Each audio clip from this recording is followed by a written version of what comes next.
What up, family? It's the motherfucking Strong Dad. So today was supposed to be a video for pause squats and wide stance squats, but I fucking ripped my shorts because my fucking glutes have grown so fucking much. So I wasn't able to do it. I had to work out in jeans, and I'm not finna do a leg day in jeans on video. That's that's not finna happen. So we're gonna do that shit on Monday. But in effort to show respect to those who subscribe to my channel and stay consistent, we're going to release a video today anyway.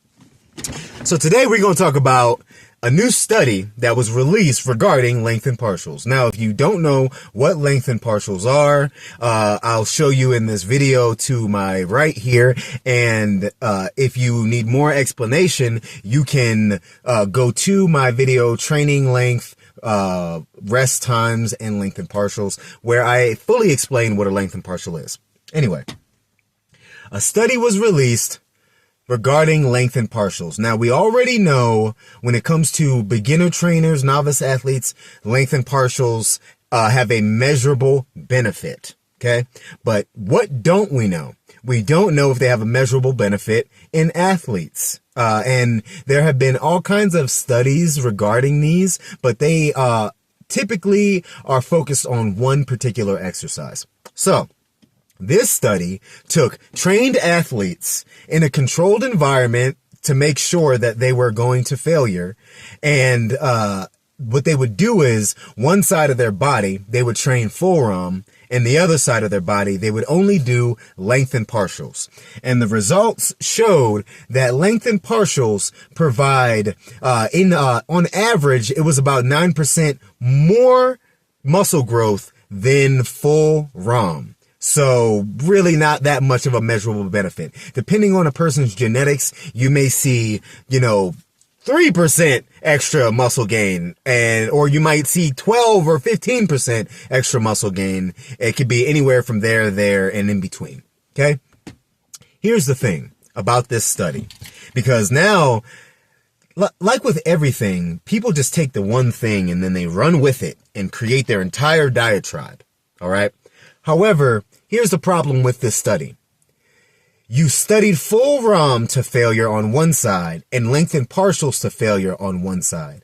But why are we not studying full ROM to lengthened partials versus full ROM to muscular failure? So you have muscular failure where you can no longer produce a clean rep. And then you've got lengthened partials where in the stretch portion of the muscle, you are working, and so like, let's say for instance, you're doing a bench, okay? And it's down by your chest, right above your chest. You're in the lengthened partial range. Failure would say, all right, we can't get the bar up any higher. This is where, this is where it's at. And so we put the bar down. We put it on a safety racks.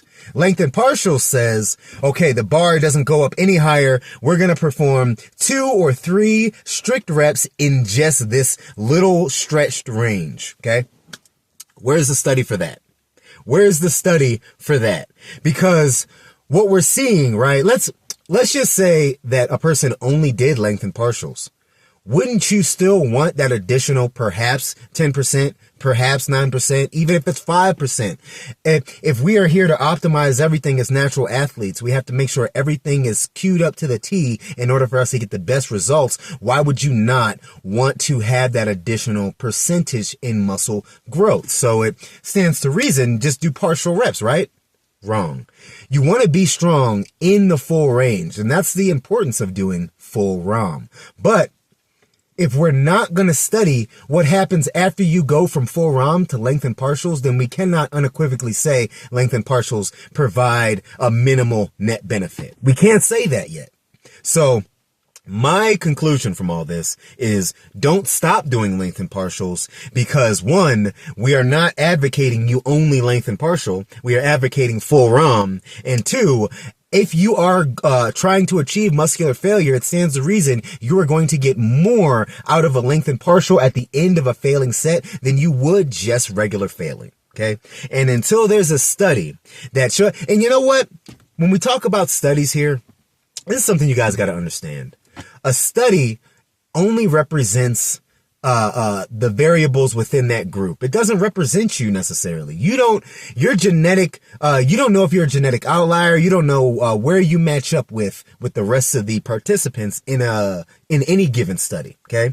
And if you are going to study, let's say 20 participants, well, there could be variables that range outside of 20. There could be variables that range outside of 50 participants that are all over the place. So when a study is released, you can never definitively say, all right, this proves it. I don't need to do this, or I need to do that.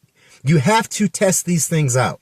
If you are training properly and you've never done a lengthened partial, then I recommend you add those into your next training program and see what happens from that. See if you don't get stronger, see if there's not additional gain, and then maybe the next season you can do just for ROM and test that out.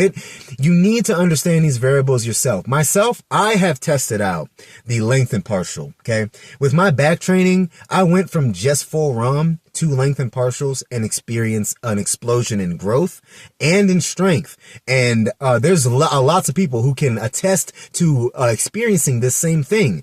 On the inverse, there's guys who say lengthened partials doesn't really do anything for them. So we can't take studies. We have to take all studies with a grain of salt, because you're never going to be able, it's just like with food studies and all that. Like, everybody's microbiome is different. Who's to say one diet works for you when your microbiome is completely different than the guy prescribing it? You get what I'm saying? So this is how we have to look at studies regarding fitness in order to make better plans in the future.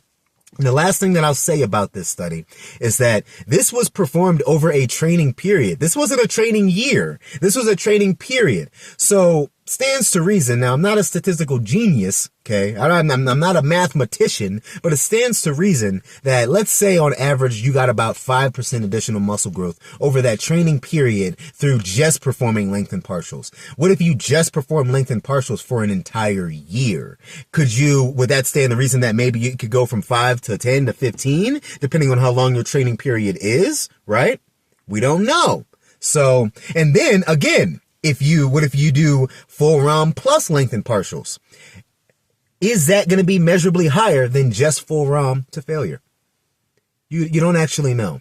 There's no real study to prove that. So let's take this all with a grain of salt. Shout out to the eggheads in the industry, Jeff Nippert and them, who ran this test. Shout out to the bro science guys who are like, see, told you, fuck y'all, and your lengthened partials. Shout out to the guys who are like, lengthened partials all day till the day I die. And shout out to everybody in between. Shout out to all y'all motherfuckers. We are here to get better, to train. We are here to grow, to expand our knowledge. So we should accept and understand and learn how to disseminate this information properly. That's all I gotta say. Much love, y'all. Peace.